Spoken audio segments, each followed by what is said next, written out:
All right, so up here on the board, you guys will notice I have a digital piano that's projecting from my office, right? And then you guys on your papers, you guys have a very similar looking thing. You guys have your paper keyboards.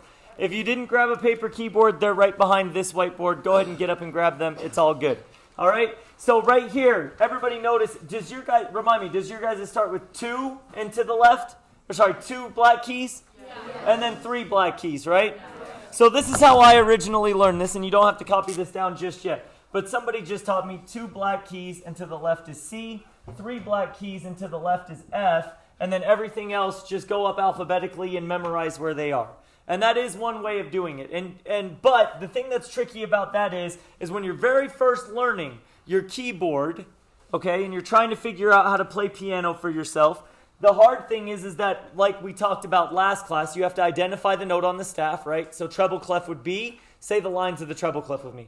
Every good boy does fine. And the spaces of the treble clef spell face, right? And then you have the bass clef, that would be good boys do fine always. And the spaces would be all cows, ready, go. All cows eat grass, right? So we have all of those different letters. And if you're learning all of this stuff and you're still, even if you're relatively new at it, and you're trying to identify, okay, that's what note it is. Now I have to go down to the piano. Now I have to go 2 and to the left, that's C. And I know that A, B, C, D, E. Okay, I find an E there. You know what I mean? It takes a second. So what I learned this way of teaching it from a children's book, I'm not trying to be condescending. I think it's 1, more fun to teach it this way. But 2, it's nice because it gives you a visual representation of where each one of these notes is actually supposed to go without having to go back and figure out, okay, wait a minute, this was F, and then I'm going to go up alphabetically F to G, and then my musical alphabet starts over at G and goes to A, and then after A in the alphabet is B. You know what I mean? You don't have to identify it that way, but you can remember sort of where each key is without having to go up and down the alphabet. So that's why I like this method. And this method is called Grandma's House, okay? So everyone go ahead and put 3 fingers on the 3 black keys. 3 fingers on 3 black keys. Check your neighbor. Check your neighbor. Make sure they have 3 fingers on 3 black keys. Okay, good. So 3 black keys is Grandma's house. What are the 3 black keys? Grandma's house. All right, good. So our 3 black keys are Grandma's house, okay? And what we're going to do is, as we're walking up to Grandma's house, we reach the front door of Grandma's house. We reach the front door of Grandma's house, okay? So after you get to the front door of Grandma's house, just inside of Grandma's house is? Grandma. You guys got it. There's Grandma. Now, Grandma's getting a little bit older. She's having a hard time keeping up with some of the upkeep of her home. So poor Grandma, she's got a little bit of an ant problem throughout her house. So inside of the house, Grandma greets you, but as you start walking through Grandma's house, we find an ant problem in there, okay? As you walk out, of course, here's the back door of Grandma's house. Okay, so we got our front door, we got Grandma, we have the ant problem, and we have the back door of Grandma's house, okay? Now out here in the backyard, you'll find the dog house. So the 2 black keys is what? So that makes our doghouse. And inside the doghouse, of course, is the dog. Okay? And then bugging the dog, always terrorizing the dog, of course, is the cat.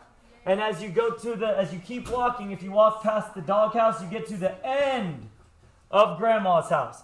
Okay? So now you have your whole setup. This is Grandma's house. And you guys can see it does work alphabetically. Remember, the musical alphabet starts over at G and goes to A. So you go F, G, and then it goes to A, B, C, D, E. What key would this be? F. If you notice, there's Grandma's house again, and there's the front of Grandma's house. So it repeats each time. You can do that forever. Same thing over here. If I went backwards alphabetically, G, F, what letter comes before F in the alphabet? E. And so right there, this also would be E, which is, there's the doghouse. Past the doghouse is the end of Grandma's house. It still works. Does that make sense, everybody?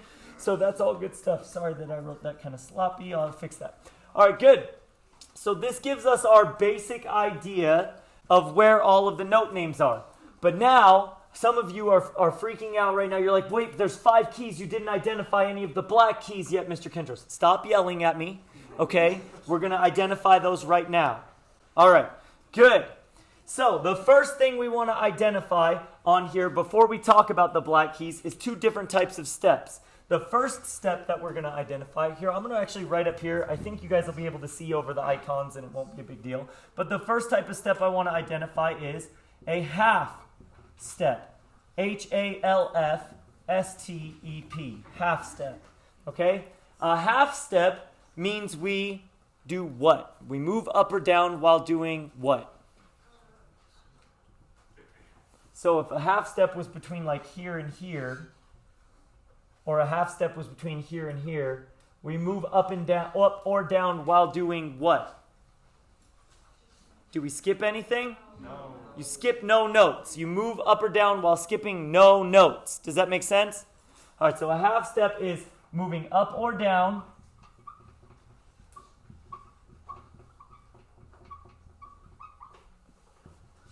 without skipping a note. Good. So, tell me, say yes or no, is this a half step? So your answers are yes or no. You guys ready? Between E and F. Yes. F and G. No. No, there's a note in between G and A.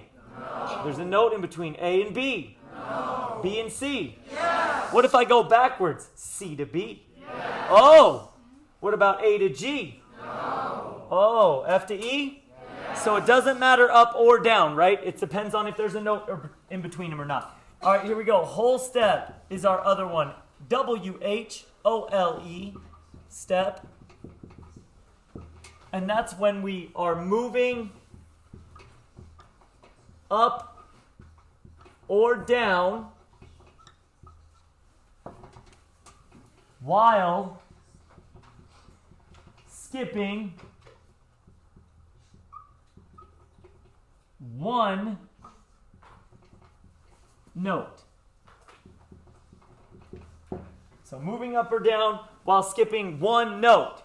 So tell me half step or whole step now. We'll do the same thing, but instead of yes or no, say half step or whole step. You ready? So E to F. Half step. F to G. Whole step. G to A. Whole step. A back down to G. Whole Oh, A to B. Whole step. B to C. Half step. Nice job. C down to B.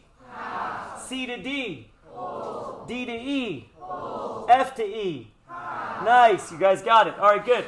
So if I go something different other than like, so look, if I go from this note over here to this note and I skip two notes, that's just no longer a step. That's a different type of interval. Does that make sense? Half steps and whole steps are our only types of stepwise motion. That's what we would call stepwise motion in music. It's like going up or down the scale. And our major scale, that's what we're going to get a visual representation of by learning our piano stuff. So why this is important, why it's important for singers to learn piano skills is one, oftentimes it's easier to play your part for yourself than it is to just sight sing it. And that's usually true. However, the other reason why it's important is because learning the keyboard pattern gives you a nice visual representation of where the half steps and whole steps are, which makes it easier to sight sing. Does that make sense, you guys? Okay, good. So now the thing that everybody's upset about, everybody's been frustrated with me about, you guys keep screaming about, is that now we got to identify the black keys. So the first thing we got to do is know what our different accidentals are. Stop yelling at me. We're going through it now, okay? So right here, we have a sharp, and that is shaped like this. It's like the tic-tac-toe board. It has a little bit of an italics to it. It's like the number sign, the pound sign, the hashtag. Okay, so those are all of your different symbols that kind of look like it. However, the sharp does have a little bit of an italics to it that those other symbols don't have. Okay, but it's pretty close. And if you put that next to a note that you're writing on a piece of paper, people will know you're talking about a sharp. And it's spelled S-H-A-R-P. And a sharp moves a note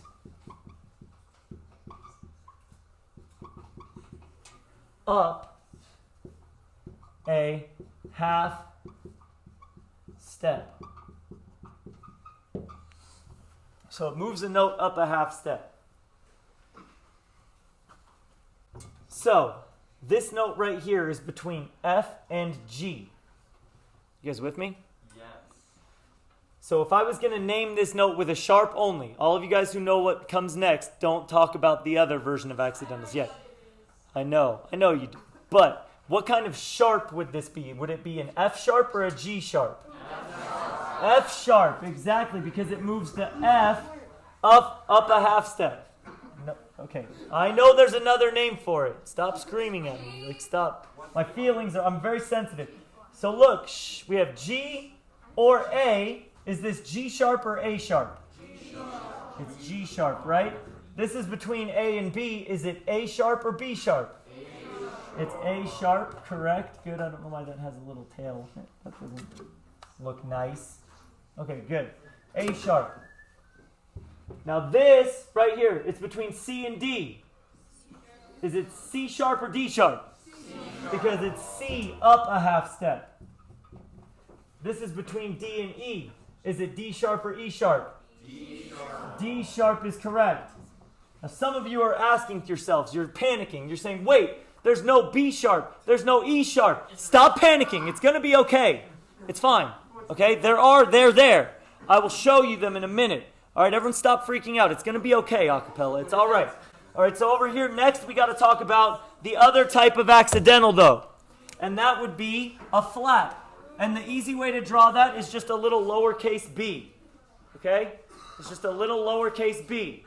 And then it's a flat, which is spelled F-L-A-T.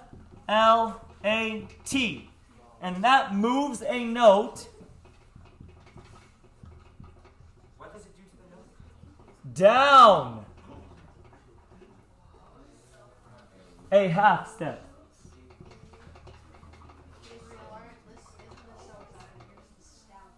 Okay? Moves the note down a half step. So we know this is F sharp. It could also be called G flat. G flat, okay? Do we know this note was G sharp? It could also be called A flat. Uh-huh. We know this was A sharp. It could also be called B flat. Oh, it feels so nice. All the people who were panicking, you thought I would never get here, but now we're renaming all the black notes the other name too. C sharp is also called B double sharp. That's true, but D flat is the name we're going for. We're not going to discuss double sharps or double flats during this lecture. D sharp could also be called E flat. Very good. All right, nice job. So there is one more accidental. The final accidental, which is a natural. All right, so I always just draw an L and then put a 7 on it. And if you've seen if you've seen the movie The Sandlot, then you know why L7 is kind of funny, but whatever. There's a L7 here is a natural, okay? And the natural, check it out. A natural will return a returns a note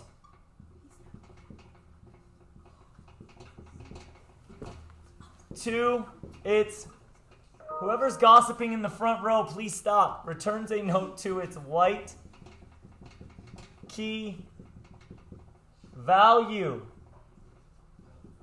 Okay? A natural returns a note to its white key value. So there's that. And now you'll notice, so let's go back now. Now we have sharps and flats. Once again, some of you guys are panicking. I don't want you to. It's going to be okay. Have noticed that we haven't labeled an E sharp. We haven't labeled a B sharp. So, a sharp moves a note up a half step. B sharp doesn't have a black key next to the B, so it ends up being on the same note as C. So B sharp is on the same note as C. Okay, we're going to talk about that in a second. E sharp is on the same note as F, right? So there's E sharp. Now the flats work the same way. You'll notice there's no C flat written in yet. C doesn't have a black key next to it, so C down a half step is C flat, happens to be on the same note as B. All right, we don't have an F flat written in yet. F down a half step is on the same note as E, and that's F flat. What is the word that will help you win friends and influence people? That means, so like if this was Jeopardy, right? The answer. 2 names for the same note. What's the word I'm looking for? What is?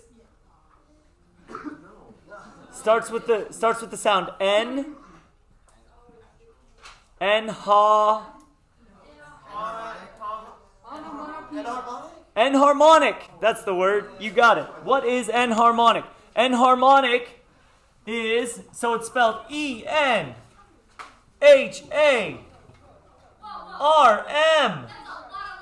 NIC. I'll spell it again. Ready? Sorry, I ruined you. EN. It's spelled ENHARMONIC.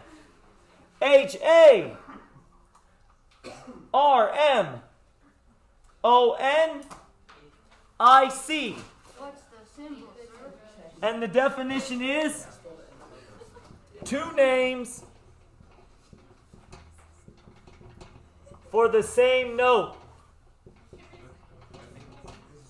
Two names for the same note. I'm getting pretty low on the whiteboard here.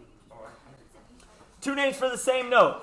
So, if I was going between, now let's go back to this idea of half steps and whole steps. This becomes important. When we're building a major scale, all right, the half steps and whole steps, that's the foundation of it. The correct series of half steps and whole steps. You can only call it one letter name at a time, so that's why certain notes are flat and certain notes are called sharps. So right here, you go one up alphabetically always. The next note in the scale is always up alphabetically. So if I was in F major, check this out, you guys. If I was in F major, this is Do. We're going to call F major, so you start on F. Okay, that's Do. And then Re would be here, that's G. This is A. Now look, this note has the name A sharp or B flat. However, we are always, in F major, you're always going to call it what? B flat. The reason why is because you already used A. So no scale is going to go F, G, A sharp. Because then your next note is C, and you never named a note B. But it is important to know what name to call each note as you build the major scale pattern, and that's the lecture that we're going to start with next time. Does anybody have any questions?